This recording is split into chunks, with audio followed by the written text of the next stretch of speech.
Hello everyone, Genki here. Almost 2 years ago, I started this channel, and after my second video, I wanted to do something difficult. So I thought, I'll try to beat Pokemon Sword and Shield with only a Dreepy. Well, it was a disaster. While Dreepy has good attack and great speed, it has awful HP, defense, and special defense. And that's not the worst part. Let's look at its move pool. It is born with 4 moves, and that is everything it learns by level up. Its team list is just as lackluster. Astonish, which has 30 base power, is Dreepy's only move with a same type attack bonus. However, there is a saving grace. Dreepy's egg move list. Sucker Punch and Dragon Tail I think look really good right now. The reason I'm bringing this up is because I made a deal at 100 subs I would retry this run. Now, let's go over the rules. I can only use Dreepy in battle. No items in battle, only hell types, items outside of combat are allowed. And if you like this video, don't forget to like and subscribe. Let's begin. We start the challenge after the second hot battle, because with Dreepy's poor stats and moves, we will be over leveled, and if I use Pokemon Home, Dreepy would suffer from disobedience. So to counter this, I traded in an egg. By doing this, the Pokemon hatches with this account's trainer ID, so no chance of disobedience. It takes a couple of laps around the wall there, but Dreepy finally hatches. I named her Hope, because we're going to need a lot of it. She's timid nature, so more speed, less attack. That's not good. Jolly would have been better. Her ability is Clear Body, so her stats cannot be lowered. That is probably the best of the 2 abilities. For egg moves, I gave Hope Sucker Punch, Curse, and Dragon Tail. Let's go do our next hot battle. Wooloo has only normal moves, so we easily take it out in 3 bites. Next up is Rookidee, but we got amazing flinch luck, getting 3 flinches in a row, allowing us to take out Rookidee and still be full health for Sobble. I decided to give Hop Sobble because Inteleon gets both dark and ice moves. Bite did not do that much damage, but Sobble's only useful move is Water Gun, which we resist. I decided to go for Dragon Tail, and that is when I noticed something. Dragon Tail has negative priority, so while it is strong, it forces us to always go last. 2 Dragon Tails and a Sucker Punch take out Sobble. Next up is Galar Mine, but we ran into this random trainer. He has a Sizzlipede and a Dottler. The problem though is that the Sizzlipede has Bite, which does over half our health. At level 19, we're able to survive Sizzlipede's Bite at above half health, but then the next turn Sizzlipede goes for Ember, which we resist. It did activate our Oran Berry though. 1 bite and 1 Dragon Tail take out the Sizzlipede. Last is Dottler, who goes down to 2 bites. Dottler does not exactly get the best moves. With this though, we can enter Galar Mine, where we have a battle with Bede. But Solosis is a 1-shot, Hatenna is a 2-shot, and last is Gothita, who is also a 2-shot. Time for the first gym. Against Gosler, we start at Infestation, which does passive damage, but it still takes 3 attacks to take out Gosler. Last is Elagos, and while we resist Grass, Elagos' max overgrowth still does big damage, so we go down. At level 23, we battle Milo, but we had replaced Infestation with Astonish and are now holding leftovers. Gosler is still a 4 KO, but we had gotten a couple flinches, so Hope was in full health for Elagos. Our secret weapon to take out Elagos is Astonish, or to be more precise, Max Phantasm. Max Phantasm has a guaranteed defense drop, so after 3 Max Phantasms, Elagos is left in red health. Our Dynamax ends, but Dreepy is faster, so we win. After the gym, we were on our way to our next hot battle, but we had some issues with the Teemo grunts blocking the bridge. This Thievul Snarl does 42 HP damage, but thankfully Dragon Tail does big damage, so we could take it out with Sucker Punch. The problem now is that we must battle the next grunt in low yellow health. The grunt only has a Sableye, but we had no answers for it. At level 29, we reached the Thievul, but we were paralyzed. For some reason, it decided not to use Snarl, so 2 Dragon Tails finished off with Hope still in green health. Against Sableye, it goes for first turn disable, so it fails, as we take it to half health with Dragon Tail. We then go for Bite, which gets a crit, taking out the Sableye. Now we can face Hop. His Wooloo still has nothing that can hit Ghost, but it goes down to 2 bites anyway. Coruscant can hit us though, but we are so over leveled, its pecs are barely doing a scratch. It goes down to 3 bites and last is Drizzle, who goes for Water Pulse. Drizzle's second Water Pulse confuses Hope, which causes her to hit herself twice in a row, which takes her out. However, on our next attempt, we don't get confused and take Drizzle to red health with 2 Dragon Tails. This causes Hop to use his Super Potion, but 2 more Dragon Tails take Drizzle back to red health. Drizzle goes down the Sucker Punch. Time for the second gym, and this is a scary one. 2 of Nessa's 3 Pokemon have Bite, one of those being Dreadnought, so Bite becomes Max Darkness. To beat Nessa, I didn't just want to be overleveled like crazy, so I went to the area in front of Mojostoke to grind Stuffles to raise our attack stat. Stuffles have Brutal Swing, so they can hurt a lot, but only if they use it.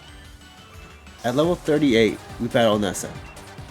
Goldeen only used Water Pulse, so it was an easy 2-hit KO of Bite. Arcuda's Bite though takes us to 55 HP, but it is also a 2-shot and lasts as Dreadnought. During Dynamax, I decided to stall out by going for 2 Max Guards and a Max Phantasm to lower Dreadnought's defense. Dreadnought's Max Darkness had left Hope in yellow health, but our Bite gets a flinch, which allows our next Bite to finish off Dreadnought. That's 2 badges down, and next is Speed and Gallimind number 2, but his entire team were all one-shots. Next up is Marnie and Mojostoke, and she was where my last attempt ended. Back then, Dreepy was in the 60s and suffered from disobedience. However, now it's different. Croagunk is first, and it has Sucker Punch. The answer to this being our own Sucker Punch. Hope outspeeds Croagunk, so our Sucker Punch goes first, which causes Croagunk's Sucker Punch to fail. 3 Sucker Punches take out Croagunk. Next is Scraggy, who double resists Bite and Sucker Punch. Dragon Tail does not one-shot, so out comes Morpeko, who easily takes out Hope with its own Bite. After some grinding, I thought of a strategy. I'll use Facade. It's the strongest move Hope can learn that is now resisted, nor suffering from negative priority. However, as of right now, it only does half of Morpeko's health. At level 45, Scraggy is a 2-hit KO with Facade, and we survive Morpeko's Bite with 14 HP, allowing us to take it out. We have officially progressed further than I did 2 years ago. However, no time for celebrations, as next is the third gym. Kabu's Ninetales only has normal moves and fire moves, so as expected, it goes for Will-O-Wisp first turn. Facade doubles in power when the user is burned, paralyzed, or poisoned, so Ninetales easily goes down to 2 Facades. Arcanine though has Bite. Facade leaves Arcanine on a sliver, but because Hope is faster, Arcanine chooses to go for Agility. The next turn, Arcanine then outspeeds and takes Hope to yellow health before going down. Our burn does not power up Max Strike, despite it coming from Facade. So for Cinescorch, we have to use our Max Guard Max Phantasm strategy. Once we're outside Dynamax, Facade finishes off Cinescorch, resulting in a surprising first try victory. We can now go to Hammerlock, where we can go down Route 6. On Route 6, we encounter this painter with a Coughing and a Sudowoodo. The Coughing is easy, but the Sudowoodo is bulky, and its Sucker Punch hits hard. To beat Sudowoodo, for the first time this playthrough, we used Curse, which took out Sudowoodo in 4 turns as we spam Protect. We can now enter Stow-N-Side, where we have to battle Hop. Kremmer is an easy 2-hit KO, but the Pikachu Gold Missile left us paralyzed. This caused Drizzle to outspeed and land his Sucker Punches. I decided to reset, but every time Cramorant's dive gave it a Pikachu, but then suddenly on one attempt, Cramorant goes for Pluck, so we're able to take it out with our speed stat intact. 3 Sucker Punches take out Drizzle. Silicobra thing does good damage with Brutal Swing, but is a 2-hit KO. Last is Toxel, who is a 1-shot. Time for the 4th gym, and this is not looking good. We need to grind to get past the first trainer. His Stuffle goes down easy, but his Beware's Brutal Swing does over half our health. We grind on them with chokes outside Hammerlock, but they are very dangerous if they decide to use knockoff. Now, before we go any further, I want y'all to notice something. In the corner of the pause menu, there is an icon for the DLC. That only shows up when you don't have the DLC downloaded. I'm doing this playthrough on a second Switch, so this account does not have the DLC, and I'm not paying another $30 for a 5th copy of the Sword and Shield DLC. Yes, 5th. 2 copies on my main account, and 2 copies on my challenge account on my other Switch. So I decided to transfer in some items from my other account. They are items you can easily find on the floor in the Isle of Armor. No DLC progression needed. A Sears Mitt from the Soothing Wetlands to change Hope's nature, and a Flame Orb from Pot Bottom Desert. The Flame Orb causes a burn on the holder, which is good for Pokemon running Facade or Fling. I decided to immediately use the Mitt, but save the Flame Orb for later. Now, back to the gym. With our new stats at level 50, Beware's Brutal Swing still takes us to below half health, but then Dragtail got crit, taking Beware to a quarter health. Facade finishes off the Beware. Now, despite the difficulty of Beware, the rest of the gym trainers provide no issue, so it's time to fight B. B leads with Hitmontop, who only has fighting moves, but the rest of B's team all have dark moves. Surfetch, for example, has Brutal Swing, which does 84 HP in a single hit, and it wasn't even a crit. At level 67, holding the Flame Orb, I first get rid of Hitmontop by using Dragon Tail, forcing B to switch, and this time she sends out Pangoro. Our Flame Orb activates at the end of the first turn, so Facade one-shots Pangoro and Surfetched. Hitmontop easily gets finished off and lasts as a champ. We go for 2 max guards and a max Whirlwind instead of max Phantasm. This is because I see an attack drop being more helpful than a defense drop, as you can see by Hope surviving max Darkness with a third of her health left. Our max Whirlwind had also gotten to crit, so Machamp was only at above half health when we took it out with Facade. Next is about Bead, but his whole team are one-shots. Flame Orb Facade is just that broken, I guess. Well, next is something I think we'll still need the Flame Orb in order to defeat: the Fairy Gym.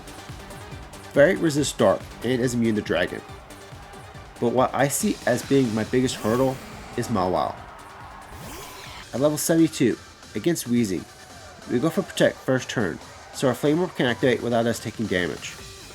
Weezing is a one-shot, but out comes Mawile. Mawile's Crunch takes Hope to half health, but it is a 2 KO. Tokias is a one-shot, and lasts out Krimi. We go for our max guard, max Phantasm strategy, but GMAX Finale had left us on 23 HP. Our burn then leaving us on 14 HP. By the time we leave Dynamax, we were only at 3 HP, but Facade takes out Krimi. We can now go back to Hammerlock, where we have battle with Hop. Trevenant goes for Confuse Ray first turn, which causes us to fail Sucker Punch. Our Flame Orb then activates, but despite the attack drop that comes from being burned, Trevenant is a one-shot. Facade proceeded to one-shot the rest of Hop's team. Time for the 6th gym, and all of Gordy's Pokemon resist Facade. Our dark moves thankfully are neutral. For its first move, Barbarical has a choice. It could lead with Rock Tomb or Shell Smash, so we go for Protect. However, Barbarical goes for Shell Smash, but despite its speed boost, Hope outspeeds and gets a flinch, allowing us to take out Barbarical while still in full health. Next is Shuckle, and it is an instant run resetter if it goes for Power Split, which evens out Hope and Shuckle's attack stat. And for those who don't know, Shuckle has a whopping 10 base attack. Thankfully though, that didn't happen and Shuckle goes down to 3 bites. For this battle, I replaced the Flame Orb with leftovers, by the way. Stonejourner is a 4 KO, and thanks to amazing flinch luck, we were almost at full health for Colossal. We go for 2 max guards and a max Wormwind, but Colossal hit us with G-Max Vocal Lift, which does passive damage. Max Wormwind did take out a third of Colossal's health, but G-Max Vocal Lift's passive damage is doing a lot. However, we then get a lucky Rock Tomb miss from Colossal, allowing us to finish it off in 3 bites. Following gym is another battle with Hop, and this one's not as easy as the last, because Hop now has Corviknight. The constant damage from the hail doesn't help either. At level 85, Double isn't easy to KO, because it still has nothing that can hit Ghost. I decided to use leftovers for this battle to neutralize the hail. Snorlax is next, and Bite takes it to half health and gets a flinch, so it's also to a KO. We go for Sucker Punch against Inteleon, which causes Inteleon to fail its own Sucker Punch and go down in 2 hits. Against Corviknight, Bite takes it to almost half health, but we get a flinch, and Hail takes Corviknight to yellow health. We then go for another Bite, which takes Corviknight to a sliver, and gets another flinch. Corviknight goes down to Hail. Last has been Kerchit, who is a crit one-shot. We can now go down round 9, where we have a battle of Marnie. I decided to get the Flame Orb back to Hope. However, this means Marnie team are all one-shots. Next is the 7th gym. It appears this team is very weird. At level 88, Facade is able to one-shot Scrafty and Malamar, but then it only takes Obstagoon to half health. Obstagoon likes to start with Throat Chop, so we go for Protect before going for Facade. Obstagoon uses Obstruct, but our clear body ignores the stat drop. Obstagoon then tries to use Obstruct again, but it fails, so we take out Obstagoon while still in green health. Last is Skunk Tank, and we first force Skunk Tank to use up all its Sucker Punches before finishing it off with Facade. This allows Hope to survive Aftermath with 13 HP. Last is the 8th gym, and the amount of luck needed for this gym was insane. At level 98, Flygon goes for Thunder Punch on Magikarp, and then Gigalith uses Body Press, which we of course are immune to. This allows Hope to end the first turn with full health. We then use Dragon Tail to switch out Gigalith, because it had been my run ender this time instead of Flygon. For this run, Reinhardt brings out Duraludon. We actually go for an attack for our first turn in Dynamax, taking Duraludon to a quarter health of Max Whirlwind. Duraludon then for some reason used Max Rockfall, like, okay. The next turn, we take out Duraludon and Reinhardt sends out Sandaconda.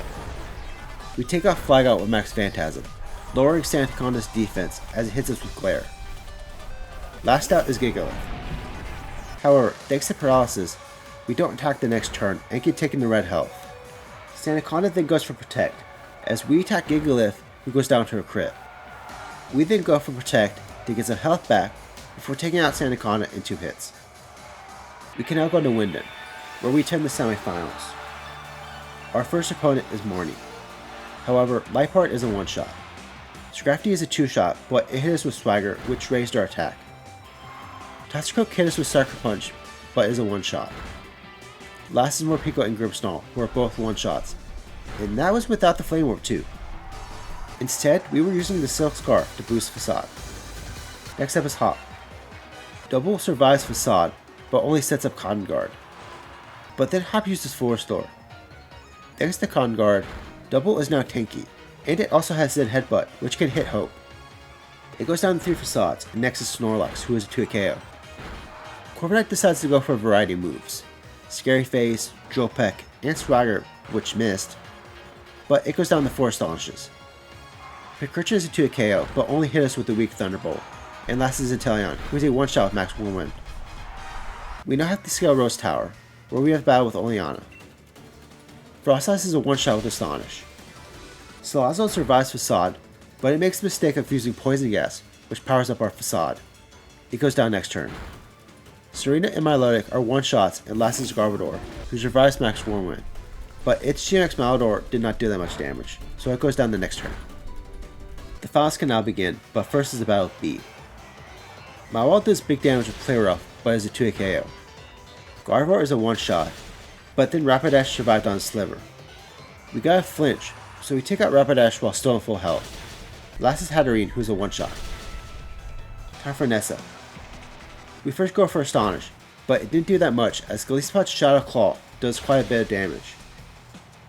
We go for Facade, which takes Golisopod to a quarter health, and activates Emergency Exit. Fish Good is a one-shot, and now Golisopod's back.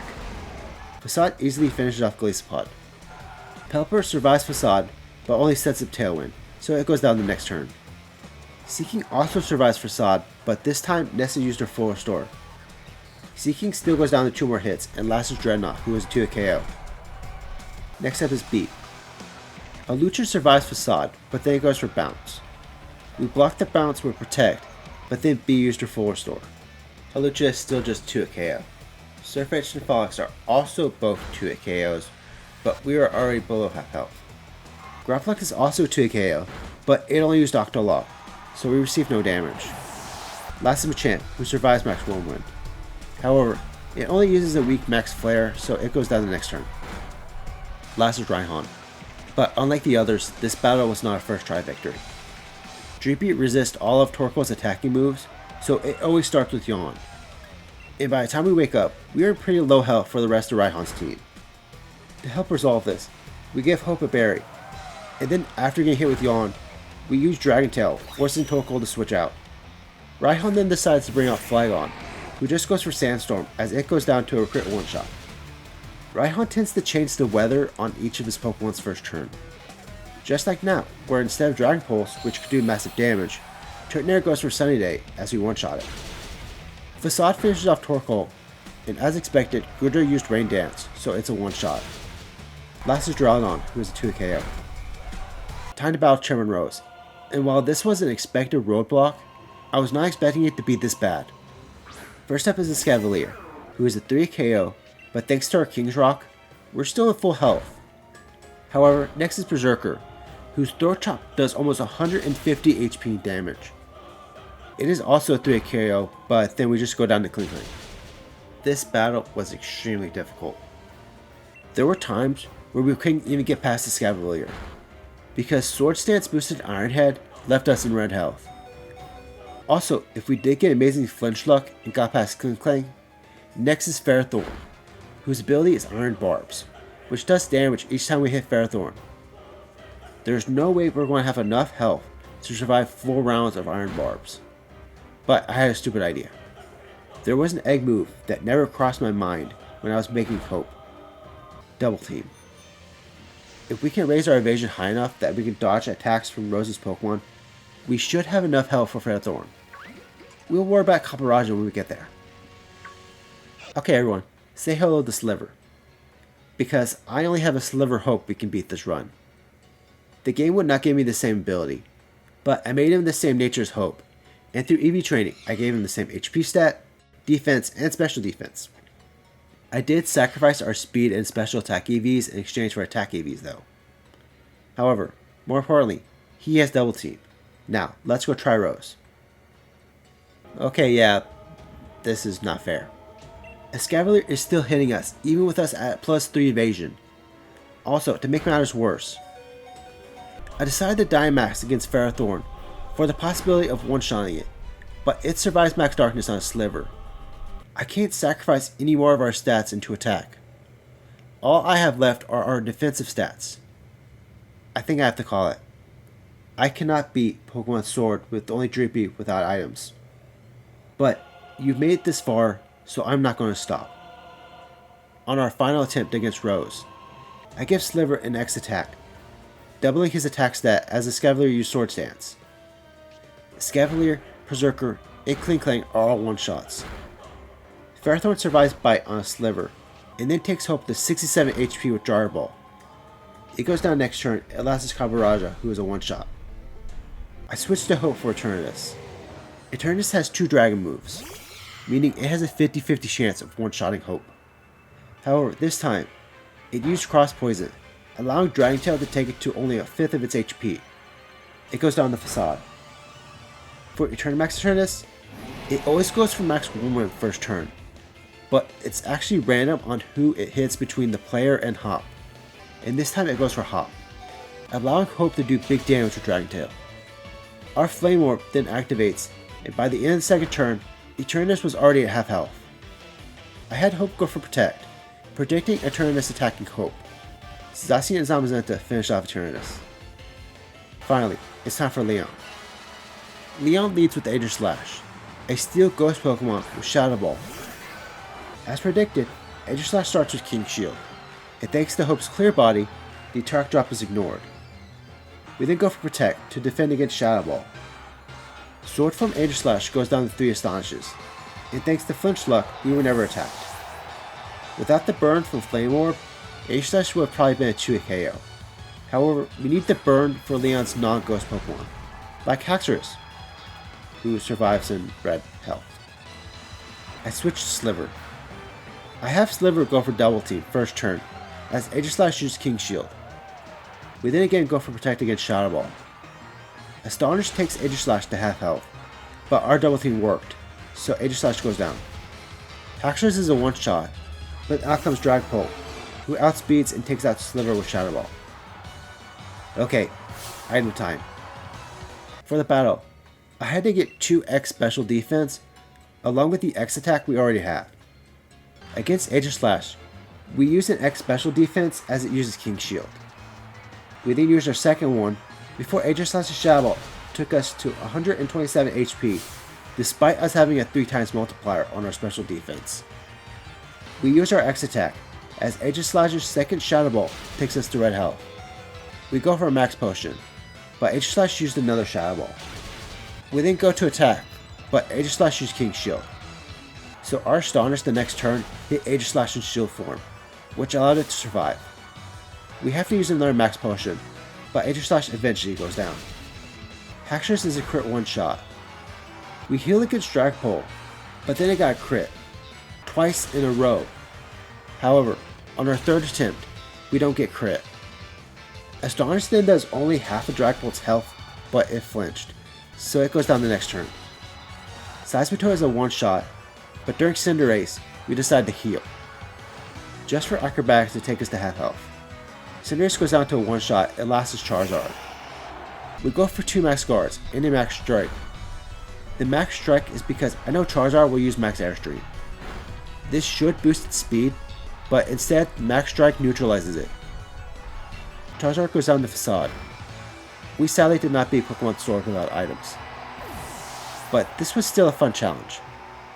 When it comes to the big question though, Sucker Punch was definitely needed to counter other Sucker Punches. Curse was only used once, and Dragon Tail in its base form was very niche. However, having access to Max Whirlwind was huge. So, thank you all for watching this video, and if you like this video, don't forget to like and subscribe.